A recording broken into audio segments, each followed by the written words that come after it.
ذلك الكتاب لا ريب فيه هدى للمتقين.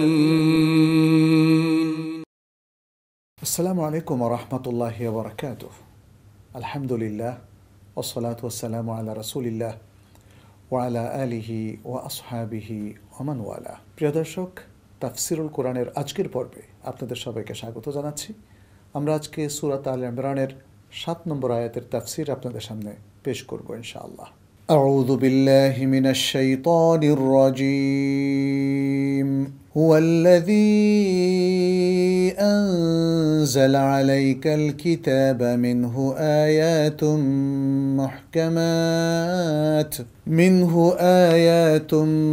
মুহকামাতুন হুন্না উম্মুল কিতাব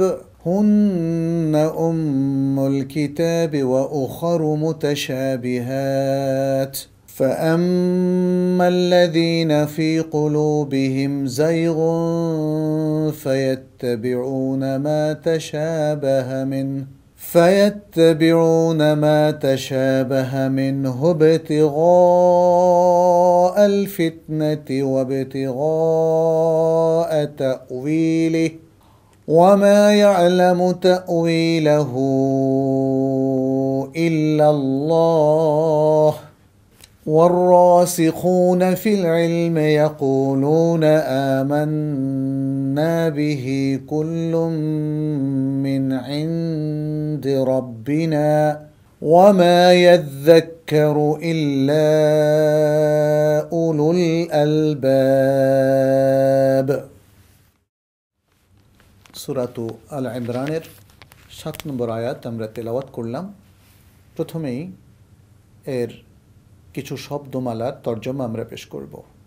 আল্লাহ সুবহানাহু ওয়া তাআলা বলেছেন, হুয়াল্লাযী, তিনি সেই সত্তা যিনি, আনজালা, নাজিল করেছেন, আয়াতুম মুহকামাত, সুদৃঢ় আয়াতসমূহ। আয়াতুন শব্দটি আয়াতুন শব্দের বহুবচন এবং মুহকামাত শব্দটি মুহকামাতুন শব্দের বহুবচন। হুন্না, সে আয়াতগুলো, উম্মুল কিতাব মানে হচ্ছে আসল কিতাব, কিতাবের মূল। ওয়া উখারু মুতাশাবিহাত, এবং অন্য আয়াতগুলো পরস্পর সাদৃশ্যপূর্ণ। মুতাশাবিহাত এই শব্দটি মুতাশাবিহাতুনের বহুবচন। ফাআম্মা আল্লাযীনা, আর যারা, ফাআম্মা আর, আল্লাযীনা যারা, ফি কুলুবিহিম তাদের অন্তরে রয়েছে, যায়গুন বক্রতা, সত্য থেকে বিচ্যুতি। যায়গুন মানে হচ্ছে সত্য থেকে বক্রতা বা বিচ্যুতি। ফায়াত্তাবিউনা, ফলে তারা অনুসরণ করে, মা তাশাবাহা মিনহু, যা আয়াতগুলো থেকে বা কিতাব থেকে যেগুলো সদৃশ্যপূর্ণ, একটা আরেকটার সাথে মিলে যায়, ঠিক সহজভাবে বোধগম্য হয় না।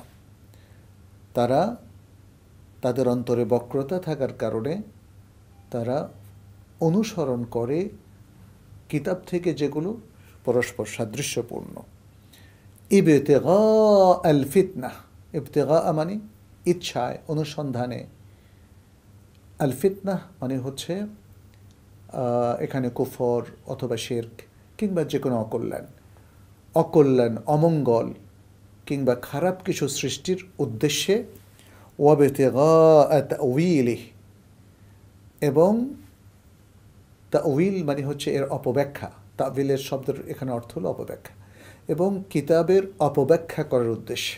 ওয়ামা ইয়ালামু তাউইলাহু ইল্লাল্লাহ, অথচ এর তাউইল এবং সঠিক ব্যাখ্যা আল্লাহ ছাড়া আর কেউ জানেন না। ওয়াররাসিখুনা ফিল ইলম, আর রুসুখ মানে হচ্ছে আত-তাবাত, যাদের পাণ্ডিত্য রয়েছে, গভীরতা রয়েছে, ফিল ইলম জ্ঞানের ক্ষেত্রে যাদের যথেষ্ট দক্ষতা রয়েছে। আমরা রুসুখ বলতে দক্ষতাও বুঝতে পারি। ইয়াকুলুনা, তারা বলে, আমান্না বিহি, আমরা এর প্রতি ঈমান আনয়ন করলাম। কুল্লুম মিন ইনদি রাব্বিনা, কুল্লুন মানে সব কিছু, মিন ইনদি মানে নিকট হতে, রব্বিনা আমাদের রব, সব কিছু আমাদের রবের নিকট হতে। ওয়ামা ইয়াদ্দাক্কারু, আর উপদেশ কেউ গ্রহণ করে না। ইয়াদ্দাক্কারু মানে ইয়াত্তাইদু, ওয়াদ বা উপদেশ গ্রহণ করা, আর ওয়ামা ইয়াদ্দাক্কারু মানে উপদেশ কেউ গ্রহণ করে না ইল্লা উলুল আলবাব, তবে যাদের বুদ্ধি আছে, যাদের বিচক্ষণতা আছে। লুব্বুন শব্দের অর্থ হচ্ছে আকলুন, যাদের বিবেক আছে, বুদ্ধি আছে, সেই সব লোকেরাই শুধু উপদেশ গ্রহণ করে। আল্লাহ সুবহানাহু ওয়া তাআলা সূরা আল ইমরানের এই 7 নম্বর আয়াতে ইরশাদ করছেন, তিনি আপনার প্রতি এই কিতাব নাজিল করেছেন, যার মধ্যে কিছু আয়াত রয়েছে সুদৃঢ়, এগুলো কিতাবের মূল, আর অন্য আয়াতগুলো মুতাশাবিহ বা সাদৃশ্যপূর্ণ। ফলে যাদের অন্তরে বক্রতা রয়েছে তারা ফিতনা ও ভুল ব্যাখ্যার উদ্দেশ্যে মুতাশাবিহের আয়াতগুলো অনুসরণ করে থাকে, অথচ আল্লাহ ব্যতীত অন্য কেউ এর সঠিক ব্যাখ্যা জানে না। আর যারা গভীর জ্ঞানে পরিপক্ক তারা বলে, আমরা এগুলোর প্রতি ঈমান পোষণ করি, সবগুলোই আমাদের রবের পক্ষ থেকে এসেছে, আর জ্ঞান বুদ্ধি সম্পন্ন লোকেরা ছাড়া কেউই উপদেশ গ্রহণ করে না। প্রিয় দর্শক, আশা করছি আয়াতের মূল অর্থটা আমাদের সবার মোটামুটি বোধগম্য হয়েছে। এবার আমরা সংক্ষিপ্ত তাফসিরের দিকে যাচ্ছি। আগের আয়াতগুলোতে আমরা দেখতে পাচ্ছি আল্লাহ সুবহানাহু ওয়া তাআলা তার বিশাল কুদরতের কথা এখানে বর্ণনা করেছেন। এই বিশ্বজগতের কোনো কিছুই তার কাছে গোপন থাকে না, সেটি তিনি বলেছেন, এবং এমনকি তিনি সব কিছু সৃষ্টি করেছেন। মানুষের অবয়ব, মানুষের গর্ভস্থিত যে অবয়ব, সব কিছু তিনি যেমন ইচ্ছা তিনি সৃষ্টি করেছেন, এবং তিনি মহাপরাক্রমশালী, তিনি ছাড়া সত্যিকার কোনো ইলাহ নেই। এই কথাটি তিনি যখন উপস্থাপন করলেন, তারপরই তিনি তার আরও অন্যান্য কুদরতের কথা এবং তার কিতাবের কথা এখানে তুলে ধরলেন, এবং তার কিতাবের সাথে মানুষের যে আচরণ সেটি তিনি এখানে তুলে ধরেছেন। এ থেকে আমাদের কি করণীয় সেটি উঠে এসেছে। আয়াতের শুরুতে আল্লাহ সুবহানাহু ওয়া তাআলা বলছেন, হুয়াল্লাযী আনজালা আলাইকা আল কিতাবা, তিনি আল কিতাব আপনার প্রতি নাজিল করেছে। আপনার প্রতি বলতে এখানে মুহাম্মদ সাল্লাল্লাহু আলাইহি সাল্লামের প্রতি তিনি এই কিতাবটি নাজিল করেছেন, সেটি তিনি আবারও এখানে ব্যক্ত করেছেন। এরপর আল্লাহ সুবহানাহু ওয়া তাআলা অত্যন্ত গুরুত্বপূর্ণ কিছু বক্তব্য এখানে তুলে ধরেছেন। বলেছেন, মিনহু আয়াতুম মুহকামাতুন হুন্না উমুল কিতাব, বলেছেন এই কিতাবের মধ্যে রয়েছে বেশ কিছু আয়াত যেগুলো মুহকাম। মুহকাম বলতে এখানে ওয়াদহাত, স্পষ্ট, যেগুলো তাওয়িলের কোনো অপেক্ষা রাখে না, বলার সাথে সাথেই যেগুলো আমাদের বুঝে আসে। যেমন আল্লাহ সুবহানাহু ওয়া তাআলা অসংখ্য সূরার মধ্যে এই ধরনের আয়াতের উদ্ধৃতি দিয়েছেন। আমরা যদি তার উদাহরণ পেশ করতে যাই তাহলে বলবো, যেমন আলহামদুলিল্লাহ রাব্বিল আলামিন, সকল প্রশংসা আল্লাহর জন্য যিনি সারা জাহানের মালিক, রব। একদম স্পষ্ট, আর কোনো ব্যাখ্যার কোনো অবকাশ রাখে না। কুল হুয়াল্লাহু আহাদ, বলো আল্লাহ একক। এই যে আল্লাহর একত্ববাদ, আল্লাহকে এক হিসাবে আমরা যে জানতে পারলাম, এটাও আর কোনো ব্যাখ্যা বিশ্লেষণের দাবি রাখে না। খুব সহজেই যে কোনো ব্যক্তি শোনা মাত্রই সে বুঝতে পারে। এটি হলো মুহকাম আয়াতের ব্যাখ্যা। আল্লাহ সুবহানাহু ওয়া তাআলা বললেন, হুন্না উমুল কিতাব, এই আয়াতগুলো, এই মুহকাম আয়াতগুলো হচ্ছে কিতাবের আসল মূল, অর্থাৎ কিতাবের মূল বক্তব্য। যেহেতু আল কিতাব নাজিল করা হয়েছে মানুষের হেদায়েতের জন্য, মানুষের পথ নির্দেশনার জন্য, যাতে মানুষ একটা গাইডেন্স হিসাবে এটাকে আমলে নিতে পারে, তাহলে মানুষ যাতে সহজে আল্লাহর নির্দেশগুলো বুঝে ফেলতে পারে, সেই জন্য এটা হলো কিতাবের মূল বক্তব্য এবং কিতাবের মূল বা আসল। এরপর আল্লাহ সুবহানাহু ওয়া তাআলা বলছেন, ওয়া উখারু মুতাশাবিহাত, আর কিছু আয়াত রয়েছে মুতাশাবিহ। মুতাশাবিহ আয়াত হচ্ছে যেগুলো পরস্পর সাদৃশ্যপূর্ণ। শ্রোতারা যখন সেগুলো শুনে তারা এগুলোর মধ্যে ডিস্টিংগুইশ করতে পারে না, পার্থক্য করতে পারে না। তাদের মনে হয় যেন সব কিছু একই রকম কথাবার্তা, তাদের কাছে এগুলো অস্পষ্ট বলে মনে হয়। মানে এই আয়াতগুলো আসলে আল্লাহ এর অর্থ ভালো জানেন, কোনো সন্দেহ নেই, আল্লাহর কাছে অস্পষ্ট বলে কোনো কিছু নেই। কিন্তু যারা শ্রোতা, যারা শুনে এবং তাদের কাছে এই ব্যাপারে সঠিক কোনো ব্যাখ্যা যদি উপস্থাপিত না হয়, তাহলে এটা তাদের কাছে মুতাশাবিহ বলে মনে হয়। সে কথা আল্লাহ সুবহানাহু ওয়া তাআলা এখানে তুলে ধরলেন। তো আমরা আগেই বলেছি মুহকাম আয়াতগুলো বোঝা সহজ, এগুলো সবারই বোধগম্য, এগুলোই আসলে আমলের জন্য উপযোগী। আর মুতাশাবিহ যেগুলো, সেগুলো আল্লাহর পক্ষ থেকে এসেছে, সেই জ্ঞানটুকু আমাদের জন্য জরুরি।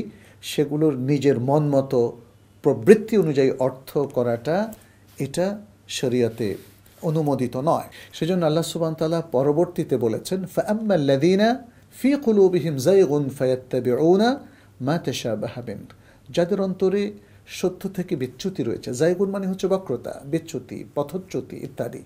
অর্থাৎ যারা সঠিক পথে চলছে না, সঠিকভাবে ভাবছে না এবং কোরআন থেকে যথাযথভাবে জ্ঞান নিচ্ছে না, এই ধরনের বক্র চিন্তাযুক্ত এবং বক্র অন্তরের অধিকারী লোকেরা এর মধ্যে যে মুতাশাবিহ আয়াতগুলো আছে সেগুলোর পেছনে লেগে থাকে, বলে যে এটা দ্বারা কি বোঝানো হয়েছে, এটার এই অর্থ, এই অর্থ, এটা বোঝা যায় না, নানা রকম কথাবার্তা বলে তারা ফিতনা সৃষ্টি করে। সে কথাটি আল্লাহ সুবহানাহু ওয়া তাআলা বলেছেন ইবতিগা আল ফিতনাতে কথা বলে।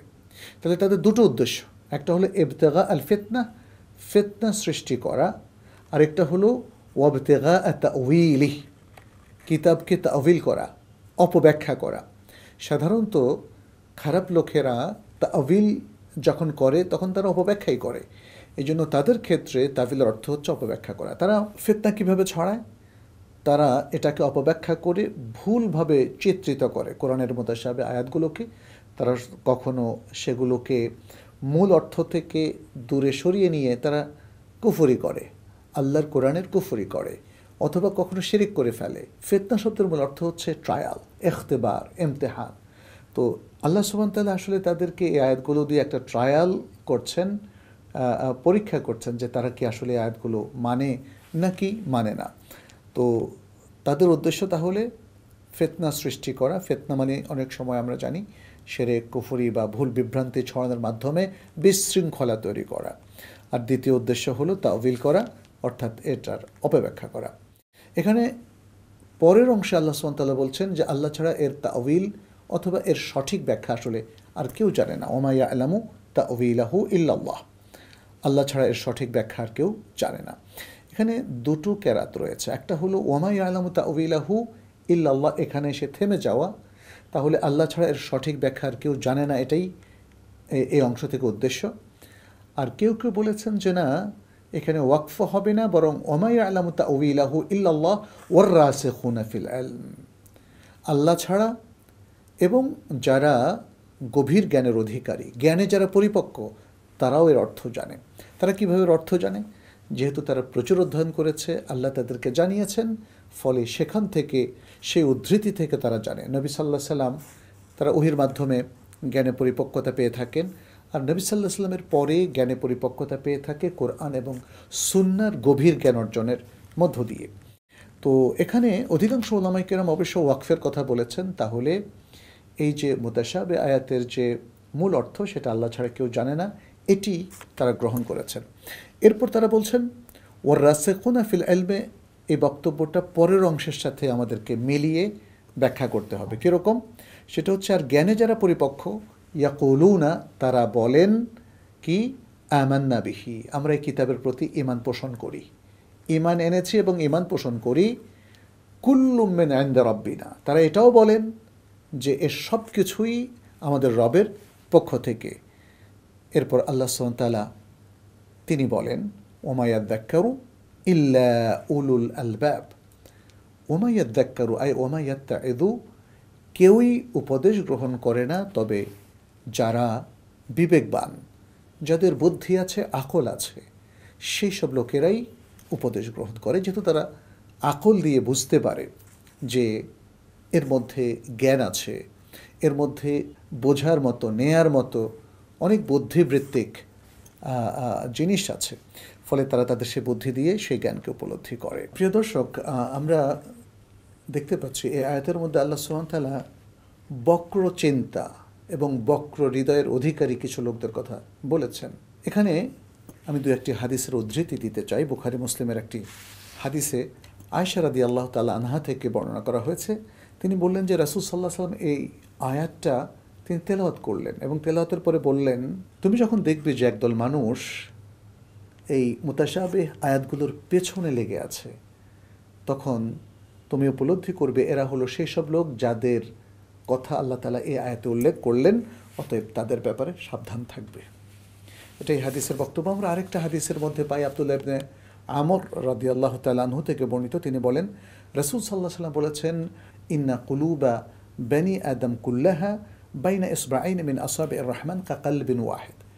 বলেছেন যে বনি আদমের প্রত্যেকের অন্তর আল্লাহ সুবহানাহু ওয়া তাআলার আঙ্গুলগুলো দুই আঙ্গুলের মাঝখানে থাকে। ইউসাররিফুহু কাইফা ইয়াশা, তিনি যেভাবে ইচ্ছা এগুলোকে ঘোরান। এরপর রাসূল সাল্লাল্লাহু আলাইহি ওয়াসাল্লাম একটা দোয়া করলেন, সেটাই হাদিসের শেষে উল্লেখ করা হয়েছে। দোয়াটা হলো, আল্লাহুম্মা মুসাররিফ আল কুলুব সররিফ কুলুবানা আলা তাআতিক। হে আল্লাহ, অন্তরগুলোকে যিনি ঘুরিয়ে ফেলেন, আপনি আমাদের অন্তরকে আপনার আনুগত্যের উপর ঘুরিয়ে দিন। এটা সহিহ মুসলিমের হাদিস। আরেকটা হাদিস উম্মে সালামা থেকে বর্ণিত হয়েছে যে রাসূল সাল্লাল্লাহু আলাইহি ওয়াসাল্লাম একটা দোয়া বেশি বেশি করতেন। সেই দোয়াটা হলো, ইয়া মুকাল্লিবাল কুলুব সাব্বিত কলবি আলা দীনিক। হে অন্তরগুলোকে যিনি ঘুরিয়ে দেন, আপনি আপনার দিনের উপর আমার অন্তরকে স্থাপিত করে দিন। তো সুতরাং এতে বোঝা গেল যে আসলে আল্লাহর এই আয়াতগুলোর পেছনে ছোটা, লেগে থাকা, ভুল মন্তব্য করা, ভুলভাবে অপব্যাখ্যা করা, এগুলো কিন্তু আমাদের জন্য সমীচীন নয়। প্রিয় দর্শক, আমাদের এই ছোট্ট আলোচনার পর যে শিক্ষাগুলো আমরা এই আয়াতটিতে পাই, সেগুলো খুব সংক্ষেপে তুলে ধরছি। এক, অন্তরের বক্রতার একটা চিহ্ন হচ্ছে মুতাশাবিহ আয়াতগুলোর পেছনে লেগে থাকা এবং উল্টাপাল্টা মন্তব্য করা। দ্বিতীয় যে শিক্ষাটা আমরা পাই সেটি হচ্ছে, আল কোরআনের মধ্যে এমন কিছু বিষয় আছে যেটি আল্লাহ সুবহানাহু ওয়া তাআলা ছাড়া আর কেউ জানেন না, অতএব তার পেছনে আমাদের জ্ঞান না থাকলে লেগে থাকা যাবে না। তৃতীয় যে শিক্ষাটা এই আয়াতটিতে আছে সেটি হচ্ছে, আল্লাহ সুবহানাহু ওয়া তাআলা তার বান্দাকে এখানে পরীক্ষা করেছেন যে বান্দা তার সাথে আদব রক্ষা করে কি করে না। কারণ আদব হলো এই, বান্দা যা জানে সেটি বলবে এবং যেটি জানে না সেটি বলবে আল্লাহই জানেন। চতুর্থ শিক্ষাটি হলো জ্ঞানের গভীরতা অর্জন করার ফজিলত, কারণ জ্ঞানীরাই আল্লাহ সুবহানাহু ওয়া তাআলার বিষয়গুলো ভালোভাবে জেনে থাকেন। পঞ্চম যে শিক্ষাটা সেটি হলো, জ্ঞানের পরিপক্কতা এটি সাধারণ জ্ঞানের চাইতে অতিরিক্ত কিছু। ফলে কোনো ব্যক্তি যদি জ্ঞানে পরিপক্ক হতে চান বা গভীর পাণ্ডিত্য অর্জন করতে চান, তাহলে তাকে বিশেষভাবে জ্ঞানকে রপ্ত করতে হবে। প্রিয় দর্শক, এ হলো আজকের শিক্ষা। আসুন আমরা এই শিক্ষায় নিজেদের জীবনকে রঙিন করি। আল্লাহ আমাদেরকে তৌফিক দান করুন। আজ এ পর্যন্তই। হাদা সাল্লাল্লাহু ওয়াসাল্লাম আলা নবিয়িনা মুহাম্মদ ওয়া আলা আলিহি ওয়া আসহাবিহি আজমাইন। ওয়াসসালামু আলাইকুম ওয়া রাহমাতুল্লাহি ওয়া বারাকাতুহু।